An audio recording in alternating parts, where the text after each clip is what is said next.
You're watching your wife being led away by the most powerful man on earth. You can't move. You can't speak. Around you, 50 other senators sit frozen, their wine cups trembling in their hands. Some are praying she'll return. You're praying she won't say anything that gets you both killed. 20 minutes pass like 20 years. When he finally brings her back, he doesn't just return her to your side. He sits down. He pours himself wine. And then, in front of everyone you know, he begins to describe, in graphic, clinical detail, exactly what just happened in that room. Your colleagues are staring at their plates. Your wife is staring at nothing. And you have to smile. You have to nod. You have to thank him. Because the alternative is watching your children die. This wasn't madness. This was a machine. A system designed with surgical precision to destroy the human soul. And the man who built it learned everything he knew by watching his entire family get murdered by the previous emperor. His name was Caligula, and what he did to Rome is so disturbing, so systematically evil, that 2,000 years later, we're still trying to understand how one human being could architect this level of psychological warfare. If you believe that the documented records of history's most terrifying figures must be remembered, consider liking this video and subscribing. Your support unearths more accounts from the darkest corners of the human story. Now, back to the man who turned cruelty into an art form.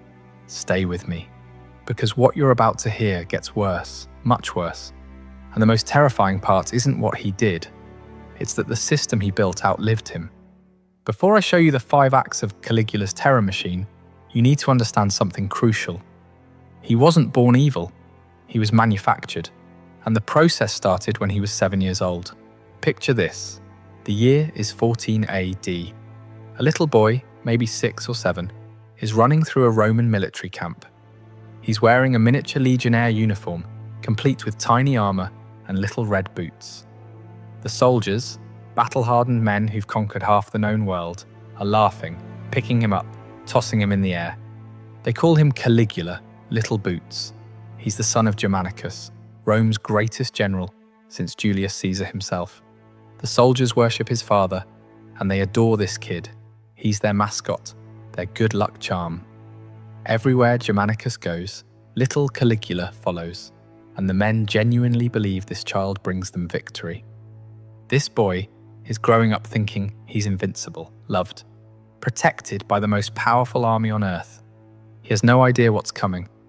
1 year later, his father dies. The official story, sudden illness. The whispered story, poison, ordered by someone close to the emperor, maybe the emperor himself. Caligula is 8 years old when the machine starts destroying his family. His mother, dragged from their home, accused of treason against the emperor. His oldest brother, arrested, imprisoned, starved until he tried to eat the stuffing from his mattress. His second brother, exiled to an island where guards tortured him until he smashed his own head against the walls to end it. One by one, they're erased, and young Caligula watches it all happen. By the time he's 19, he's the last one left, the sole survivor of his entire bloodline. And then comes the summons. Emperor Tiberius wants to see him. Capri, a beautiful island off the coast of Italy. Tiberius has turned it into his personal fortress, far from Rome, far from the Senate, far from anyone who might object to what he does there. The ancient historians, we're talking Suetonius, Tacitus, people writing within living memory of these events, they describe Capri as a house of horrors. Tiberius has become paranoid, depraved, surrounding himself with astrologers and yes-men, inventing new cruelties because he's bored. And into this environment walks teenage Caligula. He knows Tiberius murdered his family, everyone knows it, but he can't show it, can't even hint at it. One wrong look, one moment of grief, one flash of anger, and he's dead. So he doesn't just survive, he excels. Suetonius writes something chilling. There never was a better servant or a worse master. Caligula learns to bury everything human inside him. He watches, he studies. He becomes exactly what Tiberius wants. Obedient, entertaining, harmless. For 6 years, he plays this role perfectly. And then, in 37 AD, Tiberius dies. Some say natural causes. Others say Caligula smothered him with a pillow. Either way, the 19-year-old hostage is now the most powerful person on earth. Rome celebrates. They think they're getting the son of beloved Germanicus. They have no idea they've just crowned a man who spent 6 years learning how to break human beings from the greatest monster in Roman history. And for 7 months, everything seems perfect. Then he gets sick, and the person who wakes up is not the same person who went to sleep. What happened during those fevered days, we'll never know. But when Caligula recovered, something inside him had shattered, and Rome was about to learn what he'd been hiding. What I'm about to describe isn't random violence. It's not the acts of a madman. Caligula built a system, 5 distinct acts of psychological warfare, each one designed to destroy a different part of the human spirit. And the truly terrifying part is how methodical it was. Let me show you the blueprint. Act 1 of the machine, the sister goddess. Caligula had 3 sisters, but one, Drusilla, was different. Ancient sources say their relationship crossed lines that even Rome found disturbing. Whether the rumors of incest were true or propaganda, what matters is that everyone believed it. And Caligula didn't just allow the rumors, he encouraged them. Then Drusilla died. What happened next reveals the core of Caligula's system, taking his personal pain and forcing an entire empire to experience it. He doesn't just mourn, he weaponizes mourning. First, he has the Senate declare Drusilla a goddess. Not metaphorically, officially. There are now temples to his dead sister where Romans are required to worship. Then he declares a period of mourning. And here's where it becomes monstrous. It is now a capital crime to laugh. It is now a capital crime to bathe. It is now a capital crime to have dinner with your family.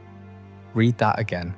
For weeks, maybe months, if you're caught smiling, you can be executed. Imagine living like that. Your child tells a joke at breakfast. Do you laugh? Do you discipline them for being a child? Every moment of joy becomes a potential death sentence. He's making Rome feel his pain, whether they want to or not. He's learning he can legislate emotion, criminalize happiness, make his inner world everyone's reality. And once he realizes he can control how people feel, he starts experimenting with what else he can take from them. Act 2 of the machine, the Imperial brothel. This next part is so disturbing that historians still debate whether it actually happened or was later propaganda. But here's what the ancient sources claim. Caligula establishes a brothel inside the imperial palace. Not for himself, for the public, as a business. And it's not staffed by common prostitutes. It's staffed by the sons and daughters of Rome's noble families, the aristocracy, the senators, the people who rule provinces and command legions. He has heralds go into the streets to announce the prices, different rates for married women versus unmarried, special rates for virgins from senatorial families. And here's the detail that makes it so specifically cruel. He allegedly kept ledgers, detailed records, names, dates, transactions, the bureaucratic accounting of human degradation. Think about what this does psychologically. If you're a Roman nobleman, your entire identity is built on family honor. Your lineage goes back centuries. Your name means something. And now your daughter is being advertised in the streets like livestock. And there's a ledger with her name in it. And you can do absolutely nothing about it because the alternative is execution. He's not just taking their bodies. He's taking the one thing Roman aristocracy valued more than life itself. Their reputation, their legacy, their name. But he's still not done because he realizes something. Public humiliation is powerful, but there's something even more devastating. Private humiliation with public witnesses. Act 3 of the machine, the banquet of predation. Picture this scene again, because now you understand the context. You're at an imperial banquet. You're sitting with your wife. Around you are 50, maybe 100 other senators with their wives. Everyone's drinking wine that tastes like fear. Caligula stands. Everyone goes silent. He walks slowly between the tables, looking at the women. His eyes are clinical, evaluative. He's choosing. He stops at your table. He looks at your wife. He inspects her the way you'd inspect a horse you're thinking of buying, checking her teeth, her hair, the shape of her body. He doesn't ask permission, doesn't even acknowledge you exist. He just takes her hand and leads her away. You sit there. The man next to you is staring into his wine. Everyone is pretending this isn't happening, because everyone knows, if you stand up, if you object, if you show any emotion at all, you won't leave this room alive, and neither will she, and neither will your children. So you sit, you drink, you wait. 20 minutes, 30. The conversation around you is forced, brittle. Someone makes a joke and it dies in the air. Finally, he brings her back. She sits down. She won't look at you. And then he sits down too. He doesn't leave, he stays. And in front of everyone, your friends, your colleagues, your rivals, he begins to describe what just happened. In detail, clinical, graphic detail. He's rating her performance, comparing her to other senators' wives, making jokes. And you have to smile. You have to laugh at his jokes. You have to nod like this is all perfectly normal, perfectly fine. He's not just violating your wife, he's destroying you. Everything that makes you a man in Roman society, your ability to protect your family, your authority, your dignity, he's taking it in front of everyone who matters. And tomorrow, you have to come back. You have to smile at these same people. You have to pretend it never happened while everyone knows exactly what happened. This is the genius of the machine. He's not just destroying individuals, he's destroying the social fabric itself, making everyone complicit, making everyone a witness,